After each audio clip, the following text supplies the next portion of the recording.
महाशिवरात्रि पर कब होगा महाकुंभ का अंतिम शाही स्नान, ऐसे मिलेगी भोलेनाथ की कृपा। महाशिवरात्रि 26 फरवरी को मनाई जाएगी। महाकुंभ में साधु संत और श्रद्धालु इसी दिन छठवां और इस धार्मिक समागम का अंतिम शाही स्नान करेंगे। आइए जानते हैं इस दिन स्नान का शुभ मुहूर्त का स्नान क्या है। इस स्नान के साथ और कौन से काम करने पर भोलेनाथ की कृपा प्राप्त होगी।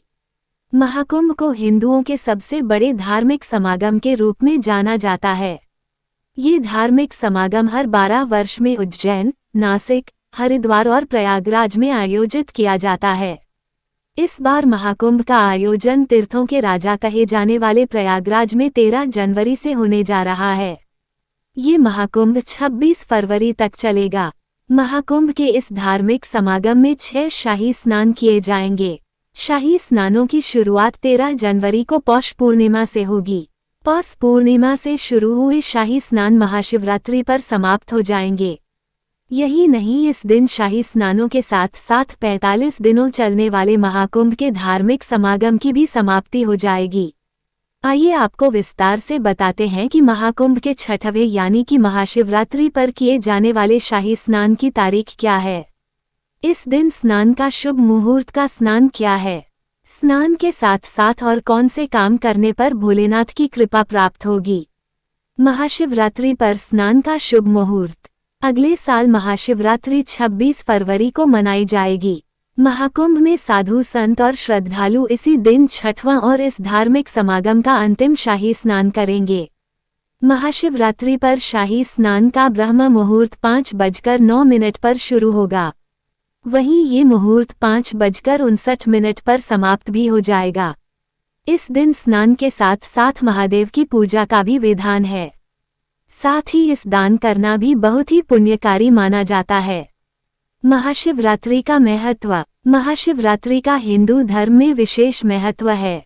इसे त्योहार को सबसे अधिक पवित्र माना जाता है।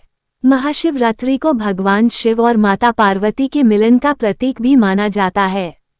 हिंदू धर्म में महाशिवरात्रि पर भगवान शिव के जलाभिषेक को बहुत ही अहम माना गया है। जो भी इस दिन भगवान शिव का जलाभिषेक और पूजन, व्रत आदि करता है, भगवान भोलेनाथ उस पर प्रसन्न होते हैं और विशेष कृपा करते हैं। किया जाता है ये दान। महाशिवरात्रि पर दान भी किया जाता है। इस दिन किसी जरूरतमंद को गेहूं, चावल, कच्चा दूध, घी, काले तिल और वस्त्रों का दान अवश्य करना चाहिए। ऐसा करने से भोलेनाथ प्रसन्न होते हैं और कृपा करते हैं। प्रयागराज महाकुंभ 2025 के आयोजन की तैयारी आखिरी चरण में है। हिंदू शास्त्रों में महाकुंभ में शाही स्नान का बहुत महत्व बताया गया है। शाही स्नान पर यूं तो सबसे पहले अखाड़े स्नान करते हैं, लेकिन आम जनमानस को भी इस दिन स्नान करने से विशेष पुण्य की प्राप्ति होती है। आइए आगे आपको बताते हैं महाकुंभ 2025 में कब कब शाही स्नान है और आखिरी शाही स्नान का विशेष महत्व क्यों होता है। महाकुंभ 2025 का पहला शाही स्नान 13 जनवरी को पौष पूर्णिमा के दिन है। दूसरा शाही 14 जनवरी मकर संक्रांति। तीसरा शाही स्नान मौनी अमावस्या 29 जनवरी। चौथा शाही स्नान 3 फरवरी बसंत पंचमी। पांचवा शाही स्नान 13 फरवरी माघ पूर्णिमा और आखिरी शाही स्नान 26 फरवरी महाशिवरात्रि के दिन है। आइए आपको बताते हैं महाशिवरात्रि का महत्व, पूजा और दान पुण्य का मुहूर्त क्या है। हिंदू धर्म में महाशिवरात्रि का त्योहार अत्यधिक पवित्र माना जाता है। फाल्गुन महीने के कृष्ण पक्ष की चतुर्दशी तिथि को मनाई जाने वाली यह रात भगवान शिव और मां पार्वती के मिलन की प्रतीक है। मान्यता है कि महाशिवरात्रि के दिन विधि विधान से व्रत और पूजा पाठ करने भोलेनाथ अपने भक्तों को विशेष फल प्राप्ति का आशीर्वाद देते हैं। फाल्गुन महीने की चतुर्दशी तिथि 26 फरवरी 2025 को सुबह 11:08 बजे शुरू होगी और 27 फरवरी को सुबह 8:54 बजे समाप्त होगी। इसलिए उदया तिथिनुसार व्रत 26 फरवरी के दिन ही रखा जाएगा। महाशिवरात्रि पर ब्रह्म मुहूर्त में जलाभिषेक का विशेष महत्व होता है। 2025 में ब्रह्म मुहूर्त सुबह 5:09 बजे तक रहेगा, जो पूजा और आराधना के लिए सबसे शुभ समय है।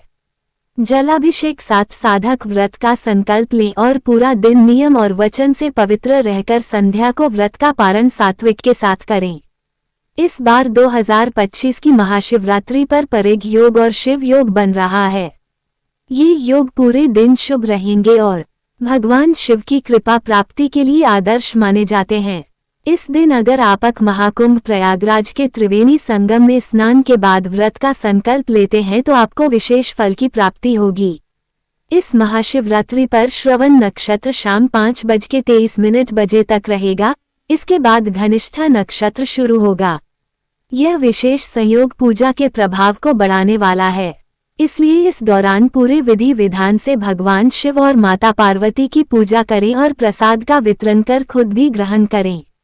महाशिवरात्रि के दिन उपवास रखकर भगवान शिव का जलाभिषेक और बेलपत्र, धतूरा, भस्म और अक्षत अर्पित करना शुभ माना जाता है। रात भर शिव मंत्रों का जाप करने से विशेष फल प्राप्त होता है। महाशिवरात्रि केवल पूजा का ही नहीं बल्कि आत्मा की शुद्धि और ध्यान साधना का दिन भी है। मान्यता है कि इस दिन भगवान शिव की आराधना से आध्यात्मिक उन्नति और मानसिक शांति प्राप्त होती है। यहाँ बताई गई सारी बातें धार्मिक मान्यताओं पर आधारित हैं। इसकी विषय सामग्री और एआई द्वारा काल्पनिक चित्रण का GUPU के हूबहू समान होने का दावा या पुष्टि नहीं करता। माघ मेला का 5वां स्नान 24 फरवरी दिन शनिवार को रहेगा। माघ पूर्णिमा स्नान का मुहूर्त 05:11 से शुरू होगा। स्नान दान के लिए शुभ मुहूर्त सुबह 05:11 से सुबह 06:02 तक रहेगा। वहीं अभिजित मुहूर्त दोपहर 12:12 से 12:57 तक है। वहीं इस दिन मां लक्ष्मी पूजा के लिए शुभ समय सुबह 12:09 से रात 12:59 तक रहेगा। माघ मेला का छठा स्नान। माघ मेला का छठा स्नान 8 मार्च दिन शुक्रवार को है। इस दिन महाशिवरात्रि है। माघ मेला का आखिरी स्नान महाशिवरात्रि के दिन किया जाएगा। इसी के साथ माघ मेला का समापन हो जाएगा। माघ मेले के आखिरी स्नान का शुभ मुहूर्त 05 बजे से प्रारंभ होगा। इस दिन सर्वार्थ सिद्धि योग 06:38 से 10:41 तक है।